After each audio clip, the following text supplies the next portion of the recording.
Fala pessoal, aqui é o professor Caio e este é o primeiro vídeo da nossa série Explorando as funções matemáticas por meio de experimentos práticos. E neste vídeo vamos falar sobre a relação entre a função afim e a física por meio do movimento retilíneo uniforme. Então roda a vinheta e bora lá!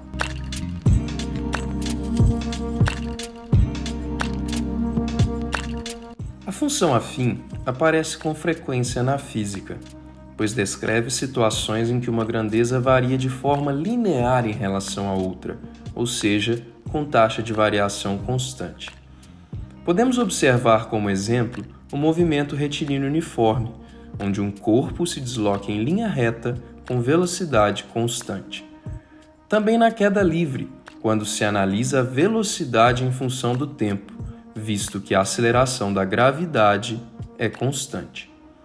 Na eletricidade, observamos a lei de Ohm, onde a relação entre a tensão elétrica e a corrente elétrica em um resistor se dá por uma função afim. Na termologia, a função surge ao estudar a dilatação linear dos sólidos, pois para pequenas variações de temperatura, o comprimento de um objeto varia de forma aproximadamente linear com a temperatura. Por fim, quando falamos de conversão de escalas de temperatura, um exemplo bastante próximo do nosso cotidiano, com a conversão de escalas entre Celsius e Fahrenheit. Dessa forma, a função afim é uma ferramenta fundamental para a física. Matematicamente, no MRU, movimento retilíneo uniforme, a função horária da posição de um corpo pode ser representada por S de t é igual a VT mais S0, onde S de t é a posição do corpo em função do tempo. V é a velocidade do corpo, sendo esta constante, nossa taxa de variação. T é o tempo e S0 é a posição inicial do corpo. Vamos agora resolver um exercício teórico. Uma gota de água cai verticalmente no interior de um becker que contém óleo, conforme a representação a seguir. Analisando a tabela que relaciona os espaços e os correspondentes instantes deste movimento, escreva a função horária dos espaços para o movimento da gota. Observamos na tabela que no tempo 0 temos a posição 0, no tempo 1, posição 2, tempo 2, posição 4, tempo 3, posição 6, sendo o tempo expresso em segundos e a posição expressa em centímetros. Considerando a descida da gota como um movimento retilíneo uniforme, ou seja, em linha reta com velocidade constante, temos que a função horária da posição, como vista anteriormente, é dada por S de t igual a VT mais S0, nossa função afim, onde a posição varia em relação ao tempo com velocidade constante. Escolhendo dois pontos da tabela anterior, temos que, no tempo 1, posição igual a 2, e no tempo 2, posição igual a 4, conforme observado na tabela. Iremos substituir estes pontos na nossa função. Então, para o tempo 1, posição 2, e para o tempo 2, posição 4. Temos, então, o nosso sistema formado pelas equações 1 e 2. Fazendo pelo método da adição, vamos pegar a equação 2 e subtrair a equação 1. No nosso lado esquerdo, 4 menos 2 vai ficar 2. Do nosso lado direito, 2V menos V vai ficar somente V. E S0 menos S0 vai cancelar e não vai sobrar nada. Então temos que V, a nossa velocidade, é igual a 2. Uma vez que encontramos a nossa velocidade, vamos substituí-la na equação 1, onde tínhamos que 2 era igual a V vezes 1 mais S0. Sendo V igual a 2, temos que 2 é igual a 2 vezes 1 mais S0. 2 vezes 1 igual a 2, passando para o outro lado com a operação inversa, 2 menos 2 igual a 0. Dessa forma, S0, a nossa posição inicial, é igual a 0. Assim, a nossa função horária S de t igual a Vt mais S0, sendo V igual a 2 e S0 igual a 0, vai ficar como S de t igual a 2t. Outra solução seria observarmos que, em t igual a 0, a nossa posição inicial, temos S igual a 0. Daí, a nossa posição inicial S0 é igual a 0. Em t igual a 0, S igual a 0. Nossa posição inicial é 0. Ainda, sendo a variação linear, podemos observar que a velocidade é dada pela taxa de variação da posição em relação ao tempo. Observando os pontos 1, 2 e 2 e 4, temos que a velocidade é dada por variação da posição em relação ao tempo. A partir dos pontos observados, qual é a variação da posição? 4 menos 2, que é igual a 2. E qual a variação do tempo? 2 menos 1, que é igual a 1.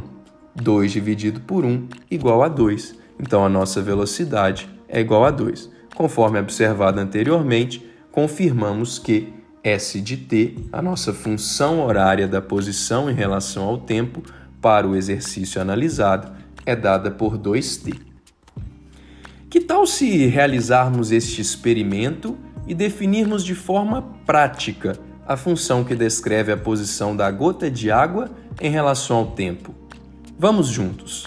Materiais necessários: uma garrafa PET, que deverá ser graduada, óleo de cozinha, água e um conta-gotas e um cronômetro. Procedimento: iremos deixar cair uma gota de água no interior da garrafa contendo óleo e vamos observar a sua descida, registrando com o cronômetro os instantes que ela passa pelas posições 5, 8, 11, 14, 17 e 20. Atenção! Iremos considerar o nosso tempo inicial na posição 2. Vamos ao experimento.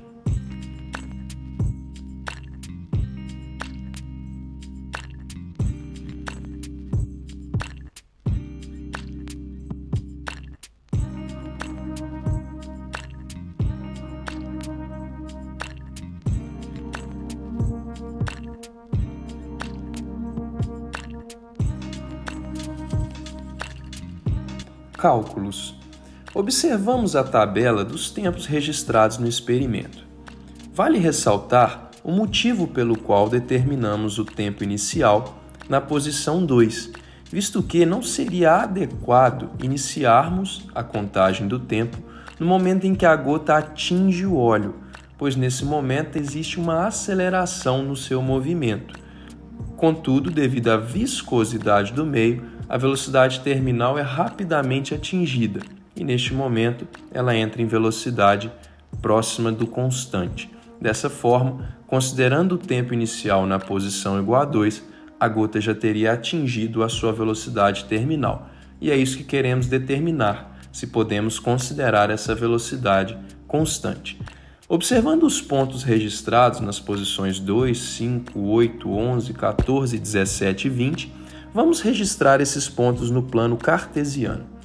Marcando os pontos no plano cartesiano, observamos que este comportamento se aproxima de uma reta. Mas será que de fato podemos dizer que a função afim, a função do primeiro grau, modela o comportamento observado?